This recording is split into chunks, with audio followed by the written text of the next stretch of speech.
L'audience de la Cour pénale internationale est ouverte. Please be seated. Veuillez vous asseoir.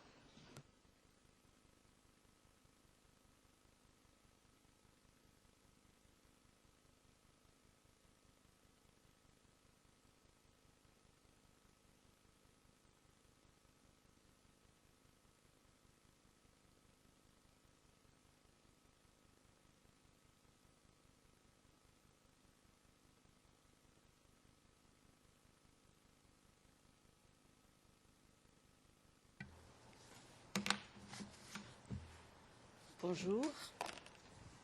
L'audience est ouverte. Madame le greffier d'audience, veuillez appeler l'affaire, s'il vous plaît.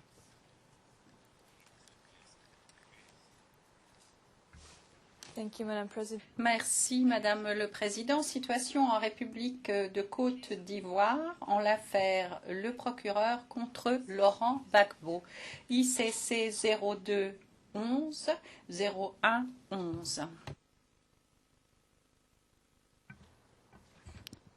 Je vous remercie.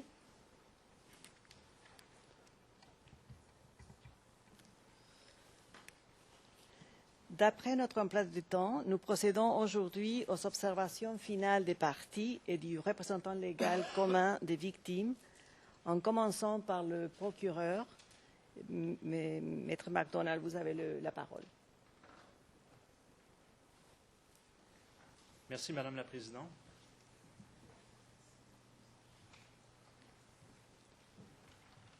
Alors, Madame la Présidente, honorable juge, permettez-moi de revenir sur les remarques d'ouverture de Madame la procureure. Les charges qui font l'objet de ces procédures ne concernent que les actes et la responsabilité pénale individuelle de M. Laurent Gbagbo. Ces charges ne sont pas portées contre le peuple de Côte d'Ivoire, ni contre un segment de la population. Les charges ne sont pas portées à l'encontre de groupes politiques, nationaux, ethniques ou religieux de Côte d'Ivoire. Les charges portées le sont contre M. Gbagbo qui a commis des crimes, et ce, à l'encontre de l'ensemble de la population de Côte d'Ivoire. Il est aussi utile de rappeler que l'accusation, dans le cadre de ses enquêtes et de ses poursuites, a sélectionné 4 incidents qui sont représentatifs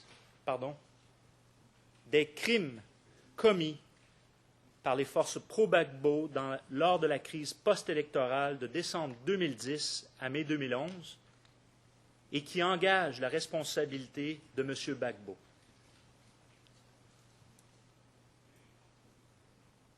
Nous n'avons pas l'intention cet après-midi de revenir sur l'ensemble des présentations de l'accusation. L'accusation, de manière précise et concise, s'est attardée de revenir lors de ces présentations sur les éléments de preuve les plus saillants. La Chambre a maintenant non seulement le document contenant les charges, la liste des éléments à charge, mais vous avez aussi le fruit de nos présentations.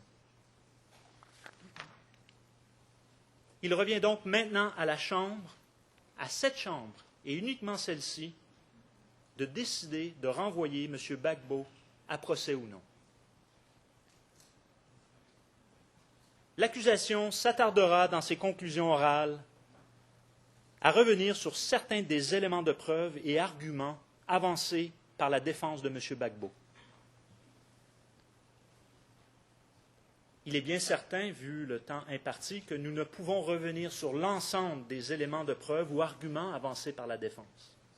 Toutefois, permettez-nous, dans un premier temps, de revenir sur certains éléments qui serviront d'exemple afin d'illustrer nos propos. Par la suite, je vais céder la parole à mon collègue, M. Garmetzer, qui reviendra sur la question de la responsabilité pénale de M. Gbagbo. Je reprendrai enfin la parole pour conclure notre présentation. Revenons sur l'incident de la RTI. Au transcrit 18, ET, page 41, lignes 17 à 27, la défense affirme que la vidéo 0001 050 0570 de la défense montre Guillaume Soro s'adresser aux soldats et militaires soutenant le camp Ouattara en leur demandant de se tenir prêts et d'être mobilisés pour aller à la télévision. Ensuite, cette vidéo montre les instructions précises données aux militaires d'Alassane Ouattara de se rassembler le jeudi 16 décembre 2010 avec tout l'équipement militaire de combat.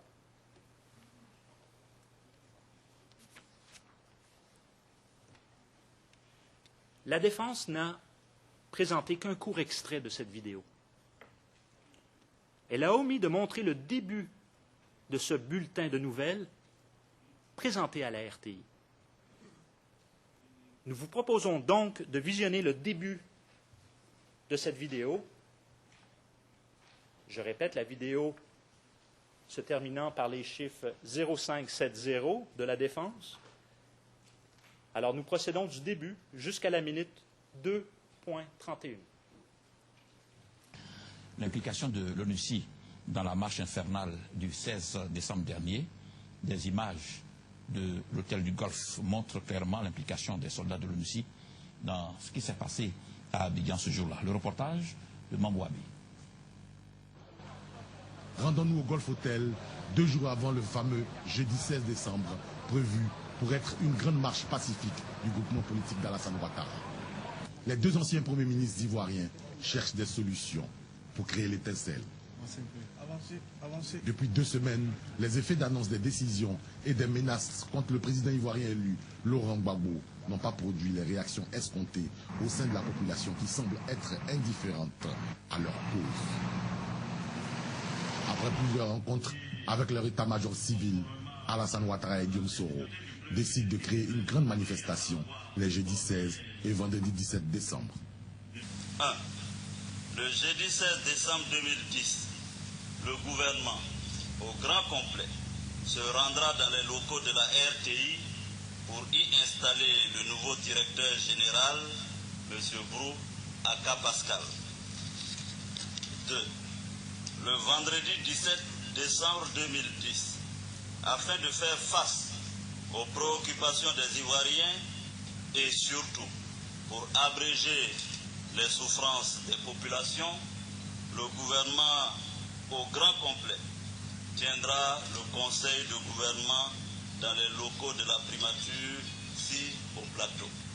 Le ministre Patrick Hachi, porte-parole du groupement politique, donne les contours et la nature de la manifestation devant la presse internationale. Le Premier ministre a adressé, comme je vous l'ai dit, des courriers donc, en tant que ministre de la Défense aux forces de défense et de sécurité qui assurent donc la coordination des marches comme d'habitude. A adressé également un courrier aux forces de l'ONUCI. Vous savez que le mandat de l'ONUCI, c'est de sécuriser et de protéger les civils. Je crois que c'est là le lieu d'insister encore là-dessus. Un courrier leur a été adressé et je n'ai aucun doute qu'ils assureront la sécurité donc des civils et des citoyens qui participeront à cette marche pacifique. Je rappelle encore une fois de plus qu'il s'agit d'une marche pacifique, de citoyens, de civils. Une fois. L'extrait suivant, c'est l'extrait qui nous a été présenté par la défense. Je crois qu'il faut resituer donc cette vidéo dans son contexte et les propos dans leur contexte. D'ailleurs, l'accusation encourage la Chambre à visionner l'ensemble de la vidéo, car la Chambre pourra noter que l'un des objectifs de la RTI dans ce bulletin est de démontrer, et je cite à la minute 7.52, une collusion entre l'Organisation des Nations Unies et l'organisation politique d'Alassane Ouattara. Cette vidéo que nous vous soumettons confirme aussi qu'à cette époque, la RTI est au service de M. Gbagbo. D'ailleurs, la RTI associe le pic de la crise à l'ONU et à son représentant, M. Choi, qui aurait, et je cite, toujours le bulletin, tenté de faire accepter des résultats illégaux aux yeux de la Constitution ivoirienne après le deuxième tour des élections. Vous trouverez cet extrait à la minute 8.02. Cette association, cette collusion, nous amène d'ailleurs à la pièce de l'accusation 002-0598, plus précisément à la page 0608. Et je m'excuse, le rapport, il n'y a pas de version française, je vais donc le citer en anglais. Il s'agit du Report of the United Nations High Commissioner for Human Rights. Le rapport du Haut-Commissaire des Nations Unies pour les droits de l'homme sur la situation des droits de l'homme en Côte d'Ivoire.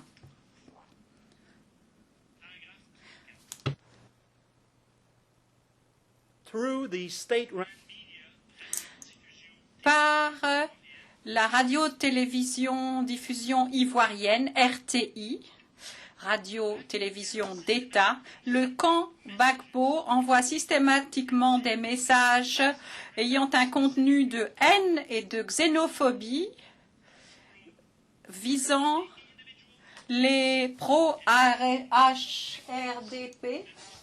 et les États membres d'ECOWAS. La RTI présente régulièrement ces informations visant à encourager l'opinion publique, en particulier les jeunes patriotes, à attaquer les bâtiments de l'ONUCI.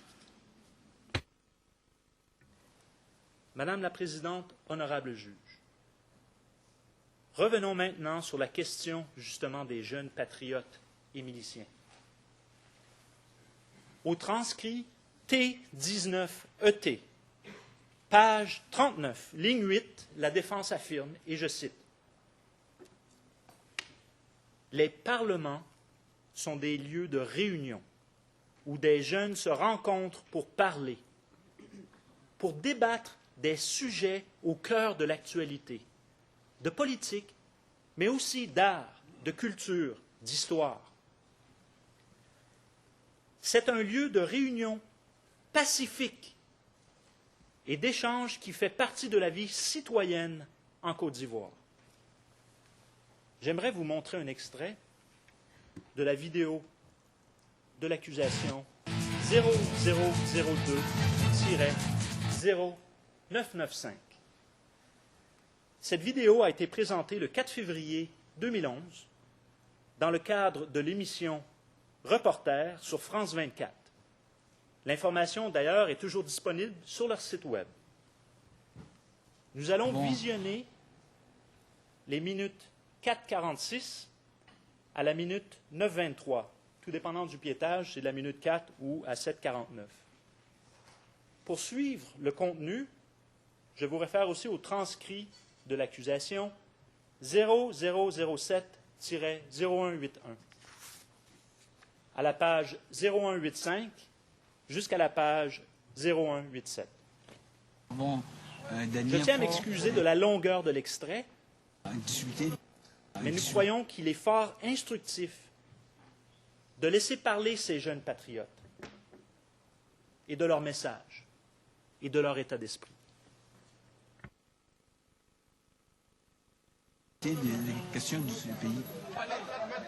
Comme chaque jour depuis le début de la crise politique, les jeunes patriotes se réunissent en ce qu'ils appellent le Parlement. Depuis que la communauté internationale menace de déloger Laurent Gbagbo par les armes, c'est la guerre qui est à l'ordre du jour. Alors rapidement, le ton monte. Nous ne voulons pas une intervention militaire en Côte d'Ivoire. Parce que gare à eux, si le Comore met ses pieds en Côte d'Ivoire, vraiment, ça serait une catastrophe pour toute la sous-région. La guerre en Côte d'Ivoire, une perspective qui pousse le mouvement des jeunes patriotes à se radicaliser. Direction Yopougon, autre quartier pro-Gbagbo.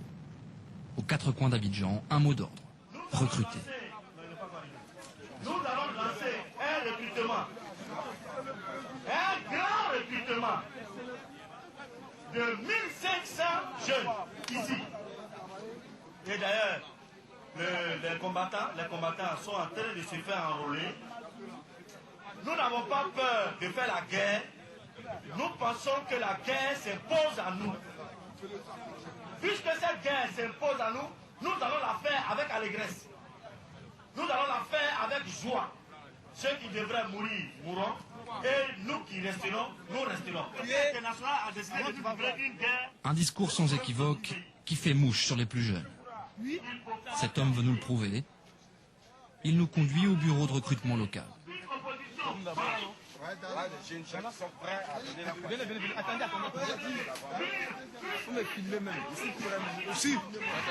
Ici, c'est le camarade Piekoura Claude Raymond, secrétaire chargé des affaires extérieures du Parlement de Pougon, modérateur du jour.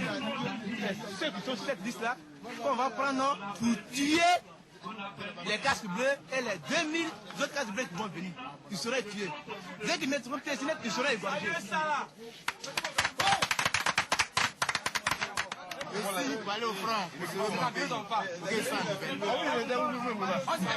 Nous sommes fatigués des rebelles, nous sommes fatigués des forces onusiennes. C'est pour cela que ce matin, nous allons organiser un recrutement pour recruter les jeunes et de manière volontaire. Des volontaires galvanisés par la propagande et les discours pro-Gbagbo. La Côte d'Ivoire, là, c'est mon pays. J'aime la Côte d'Ivoire. À part la Côte d'Ivoire, je n'ai plus autre pays. Je demande aux Français, surtout au président Nicolas Sarkozy, avec ses compagnons, c'est dans la société mafieuse il se trouve.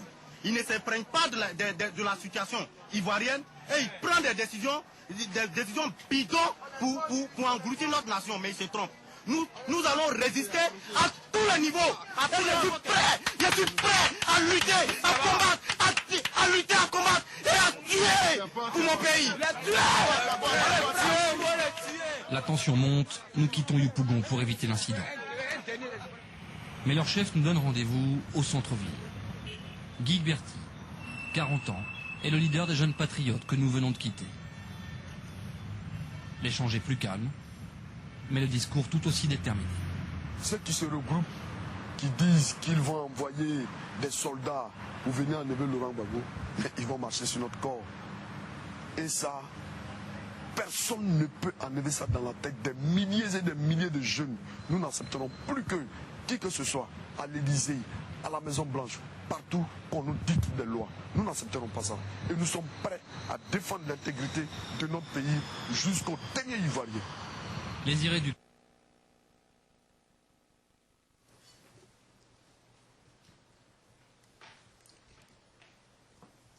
Nous vous soumettons que cet extrait vidéo traduit bien l'état d'esprit qui animait ces parlements. Et n'ayez crainte, il s'agit bien du Parlement de Yopougon, le transcrit le confirme et la réécoute. Le bureau de recrutement se situait à Yopougon lors de la crise post-électorale. Cette vidéo indique aussi clairement que les jeunes patriotes étaient au service de M. Gbagbo. Cette vidéo corrobore aussi le témoin P108 qui affirme que Guy Berti, le dernier monsieur qu'on a vu sur cette vidéo, était bien le président du Parlement de Yopougon, l'un des bras droits directs de M. Bigoudé, qui, selon le témoin, distribuait les armes et était impliqué dans les événements qui se sont passés à Yopougon. Je vous réfère à sa déclaration de l'accusation 0013-0108 au paragraphe 28, 87 et 154. Madame la Présidente, honorable juge, j'aimerais revenir maintenant sur le livre le commandant invisible raconte la bataille d'Abidjan. La défense s'appuie sur ce livre pour étayer sa thèse au sujet de la marche des femmes et du climat, entre autres, qui régnait à Abobo à l'époque de la crise. Au transcrit 19, page 12, ligne 13 à 25, la défense précise, et je cite, « Donc, pendant que certaines femmes faisaient mine de marcher, d'autres étaient couchées, et puis on a versé du sang du mouton sur elles. Et c'est cela que nos informaticiens ont filmé pour venir faire des montages. C'est comme cela que ça s'est passé. Ce sont des falsifications que nos informaticiens ont faites qui donnent l'impression que c'est de la réalité. Et à l'issue du montage, l'œuvre d'art a été présentée et mise sur la tête de Gbagbo. À ce moment-là, on citait le livre.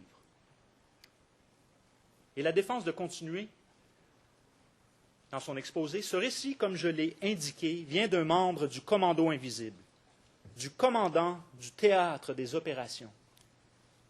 Encore une fois, le procureur n'est pas obligé d'accepter, sans vérification, les paroles de cet ancien membre du Commando invisible. Mais il aurait dû, dans ses enquêtes, trouver ce récit. Il aurait dû se demander comment se fait-il que le communiqué officiel des forces pro-Gbagbo coïncide dans les points importants avec le récit d'un membre du Commando invisible. La défense n'a placé sur la liste des éléments de preuve qu'un extrait de ce livre, soit le chapitre intitulé « La guerre d'Abobo ». Posons-nous la question, c'est qui ce commandant? Qui est l'auteur de ce livre? Ce commandant se nommerait Semifia Sekou ou encore colonel Sekouba. L'auteur de ce livre porte également un pseudonyme, mais la page couverture indique Germain Séoué. Il se décrit comme autodidacte et journaliste au quotidien Le Temps. Le journal Le Temps, il n'est pas inutile de le rappeler, c'est un journal qui fait de la propagande pro-Gbagbo. Il n'est pas inutile de rappeler que ce journal titrait le 24 juillet 2012 « Les aveux des juges de la CPI ».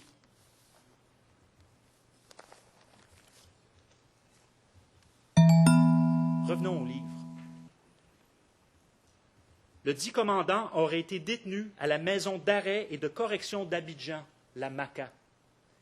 Et les interviews auraient été réalisées au téléphone et par SMS. Oui, vous avez bien entendu, par SMS. Le commandant invisible, aussi, toujours selon le livre, voudrait ardemment témoigner devant la CPI. Il affirme détenir des preuves que M. Gbagbo, et je cite, page 9 du livre, serait innocent de tous les chefs d'accusation contre lui. Alors une question se pose. Pourquoi la défense s'appuie-t-elle seulement sur le livre? Pourquoi, comme pour d'autres témoins, une douzaine environ sur sa liste, à décharge, n'a-t-elle pas une déclaration du témoin lui-même? La réponse est simple. Parce qu'aucun commandant ne répond à ce nom. Aucun commandant qui porterait ce nom n'est détenu ou n'a été détenu en Côte d'Ivoire suite aux violences électorales. D'ailleurs, permettez-moi de lire les raisons pour lesquelles le journaliste en question n'aurait jamais rencontré le commandant à la prison. Alors je cite l'auteur, mais il est hors de question que je m'y rende. En tout cas, pas si tôt. D'abord, ces temps-ci, j'ai des handicaps physiques. Ensuite, cette visite peut m'attirer des ennuis. Chercher à rencontrer le commandant invisible à la MACA, avec tout ce que le pouvoir lui reproche en ce moment, ne serait pas prudent. Soyez rassurés, si le journaliste ne s'est jamais rendu à la MACA, c'est tout simplement parce que le commandant invisible n'y était pas. Et pour revenir sur la phrase et la citation de la défense, ce livre est au service de M. Gbagbo. Il ne sert qu'à corroborer et a été écrit avec l'objectif de corroborer le communiqué officiel des forces pro-Gbagbo et non l'inverse comme allégué par la défense. D'ailleurs, ce livre a été écrit en 2012, publié en juin 2012. Madame la Présidente, honorable juge, l'accusation ne nie pas l'existence du commando invisible. L'accusation ne nie pas qu'il ait pu attaquer et tuer des FDS et des éléments de la police dans le quartier d'Abobo. Mais l'existence de ce commando ne justifie en rien le meurtre gratuit de civils. Ne justifie en rien le meurtre de femmes le 3 mars 2011. Et encore moins le bombardement du marché le 17 mars 2011. J'aimerais maintenant revenir sur la maxime latine auquel la défense a fait allusion à au moins 3 reprises. Testis unus, testis nullus. La défense a fait référence à cette maxime lors de sa présentation au sujet de l'incident du 17 mars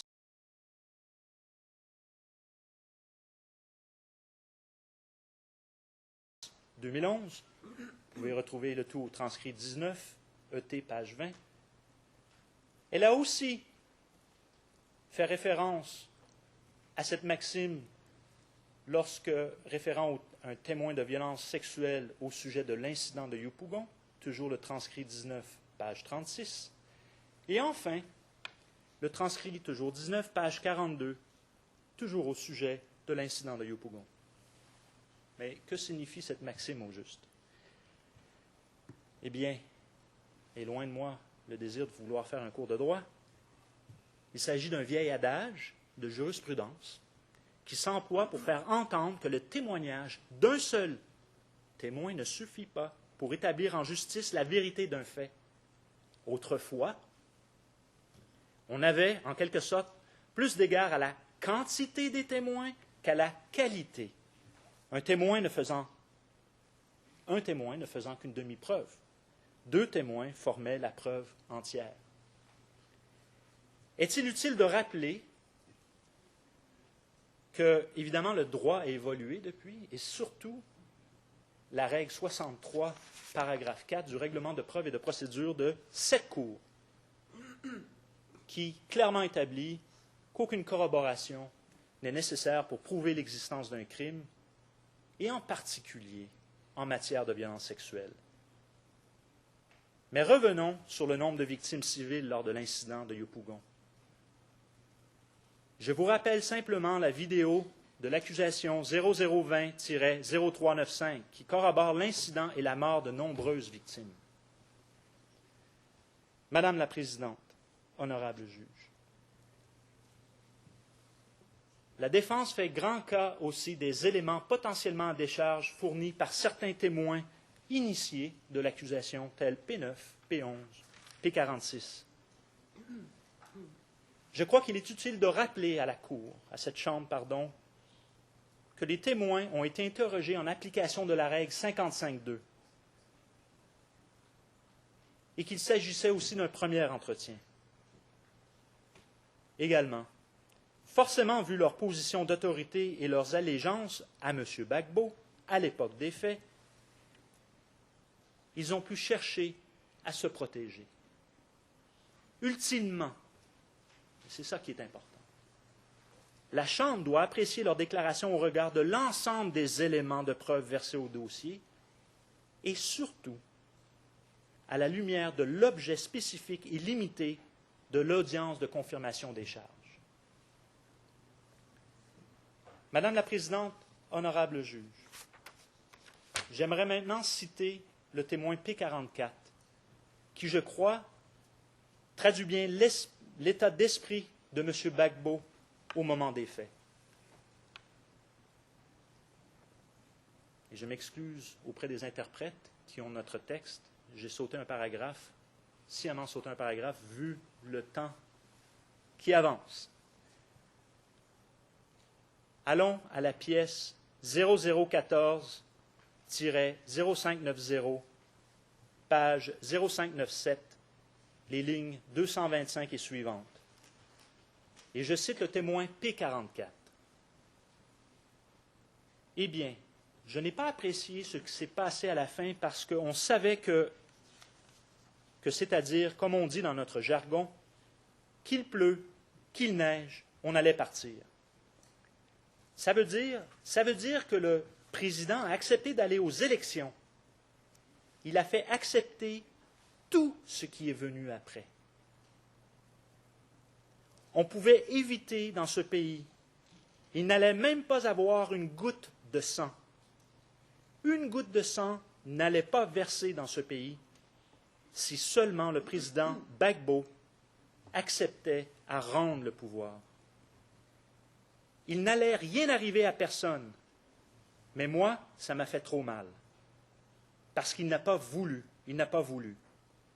Il n'a pas voulu quitter le pouvoir, mais en même temps aussi, il n'a pas tenu compte des gens qui le soutenaient. Tout ce qui allait leur arriver. Il n'a pas tenu compte de tous ceux qui allaient mourir. Mais il n'a pas voulu quitter, mais il a quitté et il y a eu trop de morts. Il y a eu trop de personnes qui ont perdu des choses. Et moi, je pense que ça a été sa faute. Ces propos du témoin P44 au sujet du fait que M. Gbagbo n'a pas voulu quitter le pouvoir trouvent également écho dans l'avertissement de la haut-commissaire aux droits de l'homme.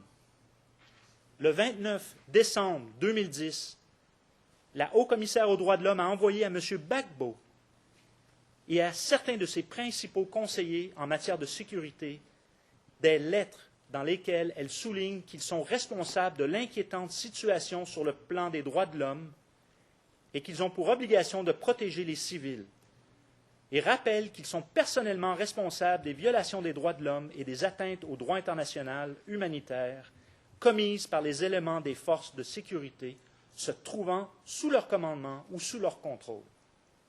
Pièce de l'accusation 0002, 0010, page 0022. Madame la Présidente, nous soumettons qu'au regard de l'ensemble de la preuve de l'accusation, vous avez des motifs substantiels de croire que les 4 incidents retenus se sont produits et que des victimes civiles en étaient la cible.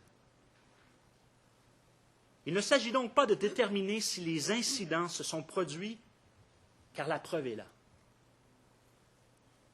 Mais l'objet de cette confirmation est bien de déterminer s'il existe des motifs substantiels de croire que la responsabilité de M. Gbagbo est engagée par rapport à ces incidents. Nous soutenons que c'est le cas, et je passe maintenant la parole à mon collègue, M. Gallmeizer, qui va revenir sur cet aspect. Je vous remercie.